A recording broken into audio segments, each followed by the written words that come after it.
नमस्कार दोस्तों, एक बार फिर से मेरे YouTube चैनल पर आप सबका स्वागत है। एनार्किज्म के लेक्चर नंबर 2 के साथ मैं आपके सामने हाजिर हूँ। अंडरस्टैंडिंग पॉलिटिकल थ्योरी पेपर का नाम है। सेमेस्टर 1 के स्टूडेंट्स को पढ़ना है। यूपीएससी के लिए भी काफ़ी ज़्यादा ये यूजफुल होने वाला है।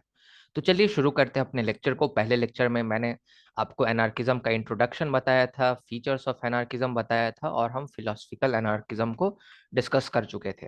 एनार्किज्म के बहुत सारे टाइप्स होते हैं। आज हम इन टाइप्स को डिस्कस करने वाले हैं। सोशलिस्ट एनार्किज्म से लिबर्टेरियन एनार्किज्म तक हम चीज़ों को पढ़ने वाले हैं।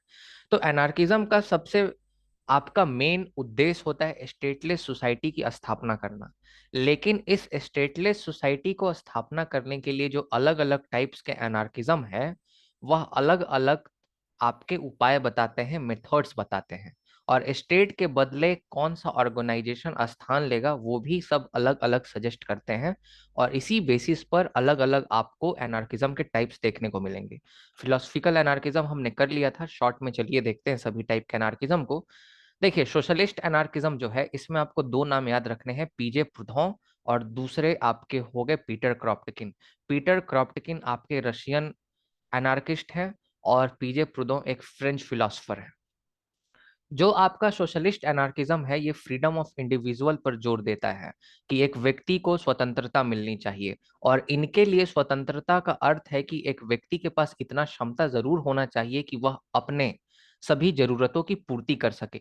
अगर किसी एक व्यक्ति के पास इतनी क्षमता है जिससे वह अपने जरूरतों की पूर्ति कर रहा है, तो हम कहेंगे कि उसके पास स्वतंत्रता है, उसके पास फ्रीडम है।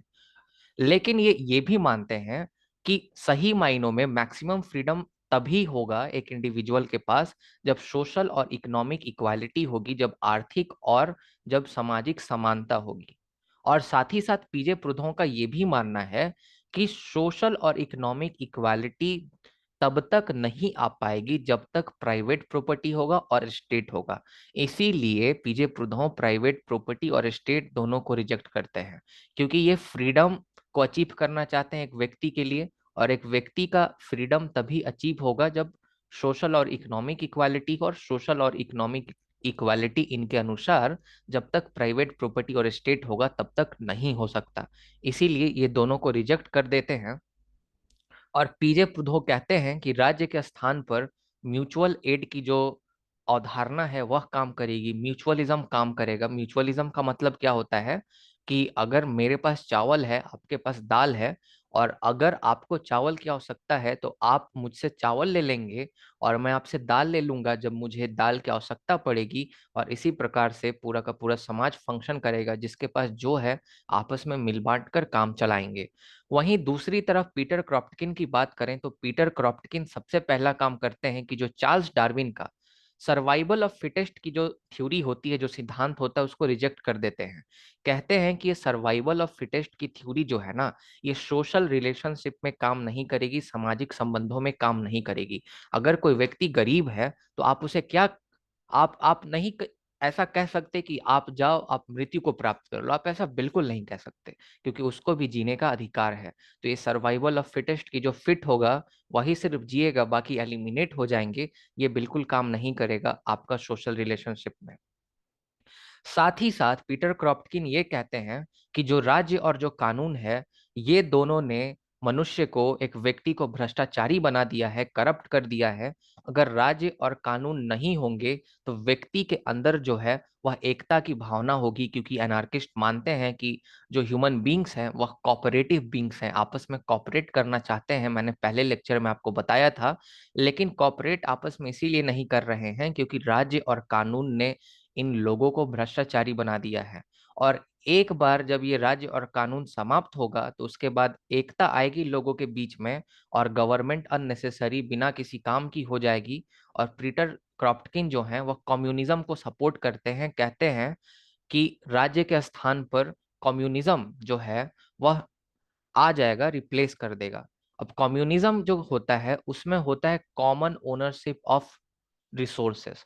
कॉमन ओनरशिप और म्यूचुअल एड में क्या फर्क है? तो म्यूचुअल एड में लोग अपने संसाधनों को अपने पास ही रखेंगे, लेकिन अगर एक दूसरे को जरूरत पड़ेगी तो मिल बांट कर काम चलाएंगे। लेकिन कॉमन ओनरशिप में जिसके पास जो भी संसाधन होगा वह एक जगह लाकर उसको इकट्ठा कर देगा, और जरूरत के हिसाब से जिसको जिस चीज की जरूरत पड़ेगी लोग वहां से विड्रॉ करते रहेंगे।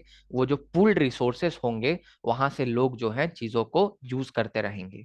और इसीलिए यहाँ पे पीटर क्रॉप्टकिन कहते हैं कि डिस्ट्रीब्यूशन होना चाहिए अकॉर्डिंग टू नीड। जैसा जिसको जरूरत पड़ेगा उसी प्रकार से चीजों को डिस्ट्रीब्यूट किया जाएगा।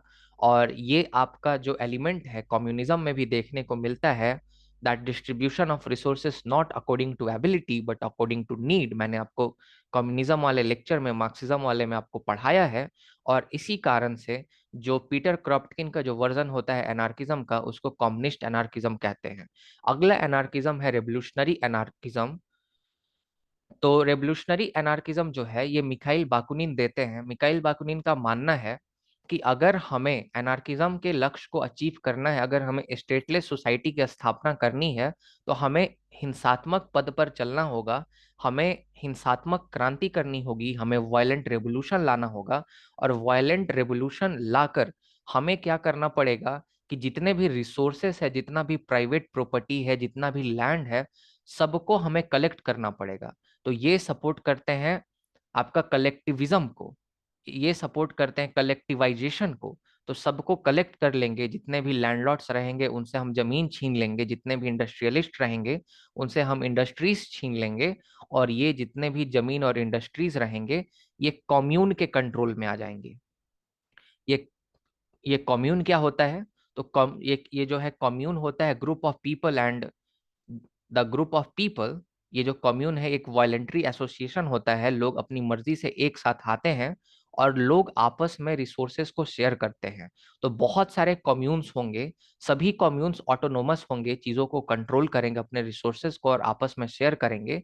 लेकिन आपस में वह फेडरली लिंक्ड भी होंगे। अगर एक कम्यून और दूसरे कम्यून को अगर एक दूसरे की आवश्यकता पड़ेगी तो एक दूसरे की मदद भी करेंगे।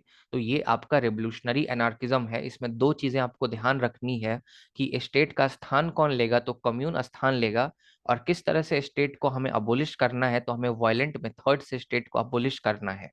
ओके, और हमें बॉटम अप अप्रोच से हमें क्रांति लानी पड़ेगी। हमें जो है ये बॉटम अप अप्रोच क्या है कि जो आपके गांव के लोग हैं, जो आपके गरीब लोग हैं, उनको हमें जगाना होगा, उनके अंदर हमें अवेयरनेस लानी होगी। और हमें उसके बाद जो है स्टेट को अबोलिश करना होगा। उसके बाद एनार्को सिंडिकलिज्म है। तो एनार्को जो सिंडिकलिज्म है ये जॉर्ज सोरेल सपोर्ट करते हैं। ये कहते हैं कि जो आपका स्टेट और स्टेट का इंस्टीट्यूशन है, इसमें आपको स्ट्रक्चरल वायलेंस देखने को मिलेगा। आपको एक ढांचा नुमा आपको हिंसा देखने को मिलेगी। मतलब स्टेट और स्टेट के इंस्टीट्यूशन और लॉज जो हैं वह हिंसा के एक तरह से समर्थक हैं और हिंसा का रिप्रेजेंटेटिव है। और हमें अगर इस हिंसा से फाइट करना है, तो इस हिंसा से फाइट करने के लिए हमें हिंसा का ही इस्तेमाल करना होगा। और हिंसा का इस्तेमाल कौन करेगा? तो जॉर्ज सोरेल कहते हैं कि जो ट्रेड यूनियंस हैं, ट्रेड यूनियंस स्टेट को रिप्लेस करेंगे। जो मजदूर संघ हैं वह जनरल स्ट्राइक करेंगे, और जनरल स्ट्राइक के मदद से धीरे धीरे हिंसा थोड़ा बहुत करके और इस स्टेट को समाप्त कर देंगे। जॉर्ज सोरेल का एक बहुत ही इंपॉर्टेंट बुक है रिफ्लेक्शन ऑफ ऑन वायलेंस, उसको ध्यान में रखना है। जॉर्ज सोरेल जो है मिकाइल बाकुनिन की तरह कम्युन्स को सपोर्ट नहीं करते, बल्कि ट्रेड यूनियंस को सपोर्ट करते हैं। इस चीज को आपको ध्यान में रखना है। ये कहते हैं कि जो कैपिटलिस्ट सिस्टम है ये अपने आप में इपिटोम है वायलेंस का, मतलब वायलेंस का सबसे बड़ा एग्जाम्पल है। और अगर हमें इस अनजस्ट वायलेंस को, इस अन्यायपूर्ण अगर हिंसा से लड़ना है, तो हमें जस्ट वायलेंस से, एक न्यायपूर्ण हिंसा से हमें इससे लड़ना होगा। और ये न्यायपूर्ण हिंसा जो है ट्रेड यूनियंस करेंगे, और जनरल स्ट्राइक जो है इसका मेथड होगा। उसके बाद पैसिफिक एनार्किज्म आ जाएगा। पैसिफिक एनार्किज्म लियो टोल्स्टॉय देते हैं।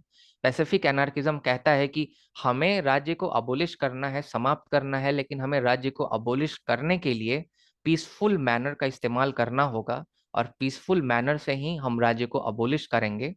ओके, लियो टोल्स्टॉय कहते हैं कि जो भी इंस्टीट्यूशंस हिंसा करते हैं वह इमोरल हैं, अनैतिक हैं। और इसीलिए राज्य भी हिंसा करता है। राज्य जो है ऑर्गेनाइज्ड वायलेंस का प्रतीक है, इसीलिए राज्य भी इमोरल है। और राज्य के कमांड को लोगों को नहीं मानना चाहिए, ऐसा वह लोगों से ऐसा उम्मीद करते हैं और साथ में उनसे अर्ज करते हैं, अपील करते हैं कि आप इमोरल कमांड जो है स्टेट का नहीं मानिए। कहते हैं कि एक ईवल से लड़ने के लिए राज्य जो है वह दूसरे ईवल का प्रयोग करता है, जो कि बिल्कुल भी ठीक नहीं है।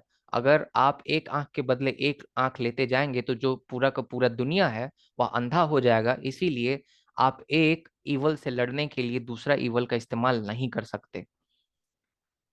और जैसा कि ये आगे ये भी बोलते हैं कि प्राइवेट प्रॉपर्टी जो है ये कुछ ही लोगों के हाथों में है जो कि लग्जेरियस लाइफ जी रहे हैं, और बाकी जो लेबर है उनका शोषण हो रहा है।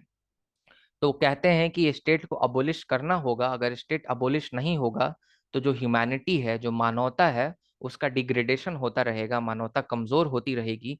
महात्मा गांधी जो कि एक इंडियन फिलोसफर हैं, वो भी लियो टोल्स्टॉय के इस अहिंसा के भाव से काफी ज्यादा प्रभावित हुए थे। और आप जब महात्मा गांधी का स्वराज सेमेस्टर 6 में पढ़ेंगे, मैंने वहां आपको पढ़ाया है कि किस प्रकार से जो स्वराज है वो कहीं ना कहीं लियो टोल्स्टॉय से इंस्पायर्ड आपको देखने को मिलेगा। फिर लिबर्टेरियन एनार्किज्म जो है ये एक तरह से नियो लिबरलिज्म ही है। आप अगर देखिएगा तो इसको मैं एनार्किज्म में इनफैक्ट काउंट भी नहीं करूंगा, लेकिन ये ओपी गौबा में है इसीलिए मैं आपको पढ़ा दे रहा हूँ। तो जो लिबर्टेरियंस होते हैं, जैसे रोबोट नॉजिक हो गए, एफ ए हयाक हो गए, मिल्टन फ्राइडमैन हो गए, ये लोग ये नहीं कहते कि स्टेट को पूरी तरह से अबोलिश कर देना चाहिए, ऐसा नहीं कहते। कहते हैं कि स्टेट के फंक्शंस को हम लोगों को रिस्ट्रिक्ट कर देना चाहिए, राज्य को हमें मिनिमम पॉसिबल लेवल पर लेकर आना चाहिए। और राज्य जब नहीं होगा, मतलब राज्य होगा बहुत मिनिमम काम करेगा, ओके, पूरी तरह से अबोलिश करने की बात नहीं करते हैं। और राज्य के स्थान पर कौन फंक्शन करेगा, तो मार्केट इकोनॉमी काम करेगी, जो कि दो अदृश्य फोर्सेस पर काम करती है, डिमांड एंड सप्लाई पे काम करती है। ये कहते हैं कि जो आपका सोसाइटी है that is natural and self regulated, ये प्लूरलिस्टिक सोसाइटी पर बिलीव करते हैं, है ना। और ये कहते हैं कि जो पावर और अथॉरिटी है वह डिसेंट्रलाइज होनी चाहिए, लेकिन ये कहीं भी जो एनार्किज्म का मेन गोल है द अबोलिशन ऑफ स्टेट, ये इसकी बात नहीं करते। उसके बाद हम थोड़ा क्रिटिसिज्म देखने वाले हैं। तो क्रिटिसिज्म में हम देखेंगे कि एनार्किस्ट कहते हैं कि ह्यूमन नेचर लविंग है, लेकिन इसकी क्या सच्चाई है आप जान सकते हैं। फिर ये आइडिया काफी ज्यादा अनरियलिस्टिक है। आप सोचिए ना, बिना स्टेट का आप किस प्रकार से सोसाइटी को ऑर्गेनाइज करेंगे, तो ये काफी ज्यादा क्योटिक हो जाएगा। तो ये कुछ क्रिटिसिज्म है। कंक्लूजन में आप ये लिख सकते हैं कि आज पूरे दुनिया में टेररिज्म, क्राइम और इन्वायरमेंटल पॉल्यूशन काफी ज्यादा बढ़ गया है, और बिना राज्य के ये सब एक इंडिविजुअल जो है अपने आप से हैंडल नहीं कर सकता। अभी जो कोविड आया था वह एक इंडिविजुअल कैसे अपने आप में हैंडल करता, तो आपको स्टेट जैसे एक बहुत बड़े संस्था की जरूरत पड़ेगी इस बड़े बड़े जो आपके प्रॉब्लम्स हैं उनसे निपटने के लिए। लेकिन अंततः आपका एनार्किज्म जो है वह आपका ध्यान खींचता है, जो टैरनी है, जो एक तरह से आपका टायरनी तो आप समझते हैं ना, एक तरह से जो अधिकार है लोगों का उसको छीना जाता है, और काफी ज्यादा पावर का इस्तेमाल करते हैं जो राज्य है और बाकी जो राज्य का इंस्टीट्यूशन, जिससे लोगों का जो फ्रीडम है उसको रिस्ट्रिक्ट किया जाता है, तो उस पर ध्यान खींचता है। और इससे लिमिटेड गवर्नमेंट का जो कॉन्सेप्ट है ना, लिमिटेड गवर्नमेंट का कॉन्सेप्ट जो है वो प्रमोट होता है कि सरकार अपने औकात में रह के काम करे, अपने औकात से बाहर ना जाए। तो इसके लिए एनार्किज्म जो है महत्वपूर्ण हो जाता है। एनार्किज्म अपने आप में यूटोपियन आइडिया है, लेकिन एनार्किज्म जो है कहीं ना कहीं सरकार के पावर को कर्व करने में मदद करता है, और ये हमें ज्यादा से ज्यादा फ्रीडम में जो है हेल्पफुल है। तो ये आप कंक्लूजन लिख सकते हैं। और इसी के साथ मैं लेक्चर एंड करता हूं। मुझे उम्मीद है आपको बहुत अच्छा लगा होगा लेक्चर। प्लीज लाइक कीजिए, सब्सक्राइब कीजिए चैनल को, और अगले लेक्चर कंजर्वेटिज्म के साथ मिलते हैं, और जो अलग अलग जो नॉर्मेटिव, एम्पिरिकल और जो आपका हिस्टोरिकल अप्रोचेस है, फिर उसके साथ मिलते हैं। बहुत बहुत धन्यवाद। आपका दिन शुभ हो।